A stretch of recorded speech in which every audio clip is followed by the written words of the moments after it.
Phrolova gives me hope for Wuthering Waves, but I'm still worried about the game's long-term success. After finishing 2.5's main quest that was filled with this pesky thing called an excessive influx of emotion, and what a better way to get rid of that than by organizing all of it into a script that I can mindlessly read through and turn into a short video. This time I'll try my best not to spoil anything. Let's go through the main quest first. The main quest is roughly 3 to 4 hours long and heavily features returning characters Phrolova and Fenrico. The theme of this chapter is death, and the writers did a great job of revolving the story and the two featured characters around it. I'm glad to say with confidence that the character writing in this chapter is great overall, even when compared to older quests featuring Jian, Jinxi, and Changli. Although I was hesitant to trust Phrolova in the beginning, I was rooting for her towards the end, only to realize that the writers finally grew some balls. On one hand, I'm glad that the writers have finally decided to challenge the ideals of and introduce flaws to the main character, which should have been done long ago. On the other hand, I'm not surprised if this is just another excuse the studio needs to keep up the trend of throwing away every new character right after their banner ends. From now on, every time I see a character reveal, I'll have to remind myself that they'll be forgotten in a month or two. And that's why I shouldn't really care about them in the long run. As for Fenrico, his involvement was very important to the quest, but the writers spent too little time on him, which resulted in his development being rushed. Still, it was nice to see him return, and while we're on characters, I must mention Phoebe. This quest heavily explores the Order of the Deep and the origins of Renacita's common echoes, giving the writers the perfect opportunity to give Phoebe the character development that she desperately needs. So, after about half a year of pretending she doesn't exist, the writers chose to not include her at all. What the fuck, man? Alright, back to our featured character Phrolova. As my alignment went even further against the rover, I decided to pull for Phrolova because I really like her, and by that I mean I really like Luna and Selena, as Phrolova is basically their baby. With almost 100 pulls saved up after Zani, I managed to obtain her without reaching pity. However, I gave up on her signature weapon, which I substituted with String Master. I decided to replace Havoc Rover, my main damage dealer since 1.0, with Phrolova. Luckily, it seems that Phrolova is quite versatile because she does not rely on status effects like Spectral Frazzle or Aero Erosion, and she can serve in a main damage role and support role like Phoebe, but isn't restricted to only 2 characters. Moveset wise, I like her forte especially. I also like that Hecate can attack on its own if the player switches to another character. However, I hate this camera angle as it makes it much more difficult to tell what's going on. As for team building, Phrolova can work well with quite a few characters, though her best teammates are Cantarella and Rocha, both of which are 5-star Havoc characters. Unfortunately, the same problem with signature weapons being way better than everything else including other 5-star weapons persists. The same can be said with character-specific echo sets, which forces players to farm for new echoes instead of using the ones they already have, which wastes time and clogs up the echo inventory.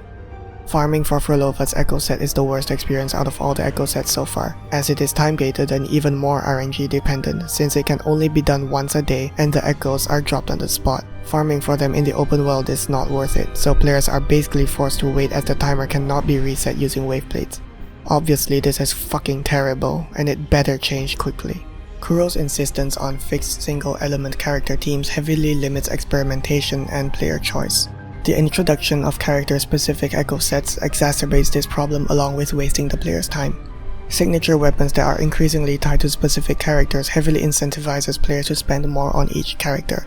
Speaking of which, the fact that most 4-star characters and weapons are useless now is also a problem. In my 5 fundamental problems video, I mentioned the lack of viable 4-star options, but my reasoning was completely wrong.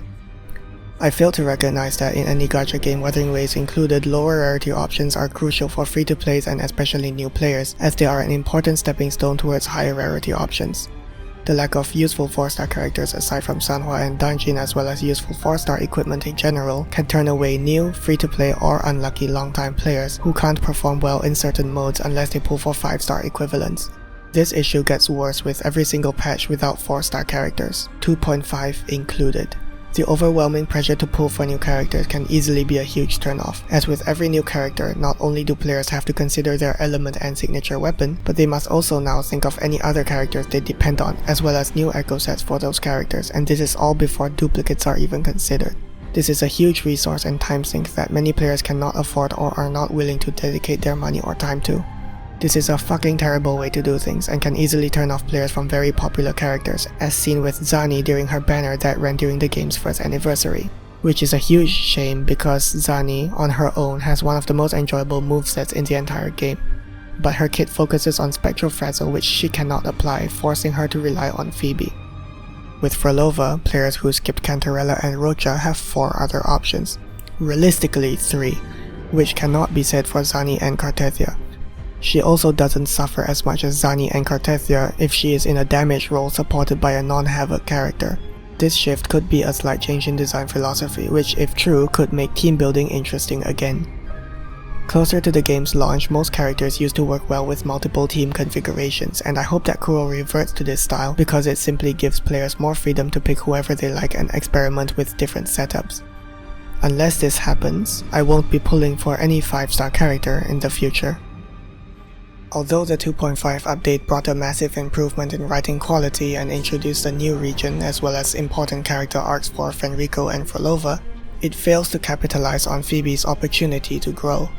It also fails to fix many gameplay-related issues that have been plaguing the game for a long time, including the huge number of optimization issues that have piled up since 2.0, none of which I am in any position to talk about thanks to my beefy PC.